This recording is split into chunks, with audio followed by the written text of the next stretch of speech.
ঝালমুড়ি ছোট বড় সবারই অনেক পছন্দ, আমার এবং আমার বাচ্চাদের তো খুবই পছন্দ। প্রতিদিনই বিকেলে বায়না ধরে বাইরে গিয়ে ঝালমুড়ি খাবে। প্রতিদিন তো বিকেলে গিয়ে বাইরে গিয়ে ঝালমুড়ি খাওয়া সম্ভব হয় না, তাই বাসায় তৈরি করে নিলাম খুবই সহজভাবে ঝালমুড়ির মশলা। আর এই স্বাদটা যেন একদম কলেজ গেটে আসলাম ভাইয়ের হাতে ঝালমুড়ির স্বাদের মতো। ঝালমুড়ি মশলা তৈরি করে নেওয়ার জন্য আমি প্রথমে শুকনো মশলাগুলো নিয়েছি 1 চামচ পরিমাণ জিরার গুঁড়া, নিয়েছি 1/2 চামচ পরিমাণ ধনিয়ার গুঁড়া, দিচ্ছি 1/2 চামচ পরিমাণ মরিচের গুঁড়া, আর দিচ্ছি 1 চামচ পরিমাণ হলুদের গুঁড়া। মরিচের গুঁড়াটা আমি কম দিয়েছি কারণ ঝালমুড়িতে কাঁচা মরিচটাই বেশি ভালো লাগে খেতে। সুন্দর একটা কালারের জন্য আমি এখানে শুকনো মরিচের গুঁড়াটা দিয়েছি, আর দিয়েছি পরিমাণ মতো লবণ। এবার সামান্য পরিমাণ পানি দিয়ে একটা চামচের সাহায্যে মশলাটাকে সমস্ত মশলা একসাথে মিশিয়ে নিচ্ছি। আর এইভাবে আগে থেকে মশলাটা রেডি করে রাখলে মশলাটা পুড়ে যায় না যখন কষিয়ে নিব, আর এই স্বাদটাও বাটা মশলার মতো আসে। এবার এটাকে একটা সাইডে রেখে আমি চুলায় একটি প্যান বসিয়ে নিয়েছি। এরপর এর মাঝে দিয়ে দিয়েছি 1/3 কাপ পরিমাণ তেল, আর দিয়েছি 1/4 কাপ পরিমাণ পেঁয়াজ বাটা। এবার এই পেঁয়াজ বাটাটাকে তেলের সাথে কিছুক্ষণ ভেজে নেব, এতে করে কাঁচা স্মেলটা চলে যাবে। কিছুক্ষণ ভেজে নেওয়ার পর এর মাঝে অ্যাড করে দিচ্ছি 1 চামচ পরিমাণ আদা ও রসুন বাটা। আদা রসুন বাটাটা দিয়েও আমি তেলের সাথে কিছুক্ষণ ভেজে নেব। আর প্রত্যেকটা মশলা সময় নিয়ে ভেজে নিতে হবে যাতে করে কাঁচা স্মেলটা চলে যায়। আদা ও রসুন বাটাটা তেলের সাথে কিছুক্ষণ ভালোভাবে ভেজে নেওয়া হয়ে গেলে এর মাঝে অ্যাড করে দেবো আগে থেকে যে শুকনো মশলাগুলো পানি দিয়ে মিশিয়ে রেখেছিলাম সেগুলো এর মাঝে দিয়ে দিচ্ছি। আর যে পাত্রে আমি মশলাটা মিশিয়ে রেখেছিলাম সেই পাত্রটা ধুয়ে কিছুটা পরিমাণ পানিও দিয়ে দিচ্ছি। আর এই পানিটার সাহায্যে মশলাটা খুব ভালোভাবে কষিয়ে নেব।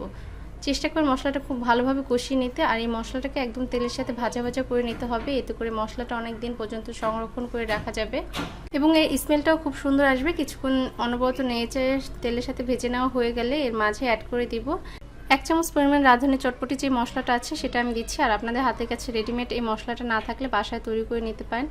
একটা জয়ফল, কয়েক টুকরো জয়ত্রী, আর গরম মশলা, কালো গোলমরিচ এবং পাঁচফোড়ন এই সমস্ত কিছু একত্রে শুকনো তাওয়ায় টেলে সেটা গুঁড়ো করে এখানে অ্যাড করে দিতে পারেন। চটপটির মশলাটা দিয়ে আর সামান্য পরিমাণ পানি এর মাঝে অ্যাড করেছি। এবার এই মশলাটাকে সময় নিয়ে খুব ভালোভাবে এটাকে কষিয়ে নেব, একদম তেলের সাথে ভাজা ভাজা করে নেব, এতে করে এটা অনেক দিন পর্যন্ত সংরক্ষণ করে রাখা যাবে। প্রায় মাসখানেকের মতো এটা সংরক্ষণ করে রাখতে পারবেন।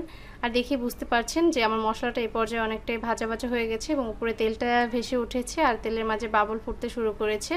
এবার আমি এটাকে চুলা থেকে নামিয়ে নিচ্ছি আর একটা কাঁচের পাত্রে রেখে দিয়েছি।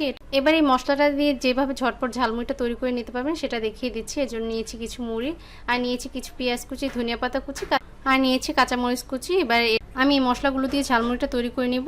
প্রথমে আমি দিয়ে দিচ্ছি চানাচুর, আর আপনারা যেই পরিমাণ মুড়িটা তৈরি করে নিতে চান সেই পরিমাণ চানাচুর এবং অন্যান্য মশলাগুলো অ্যাড করে নেবেন। আমি যেহেতু খুব কম পরিমাণ তৈরি করছি তাই কম পরিমাণে উপকরণ দিয়ে দিচ্ছি কিছু কাঁচামরিচ কুচি, ধনিয়া পাতা কুচি, আর দিচ্ছি কিছু পেঁয়াজ কুচি।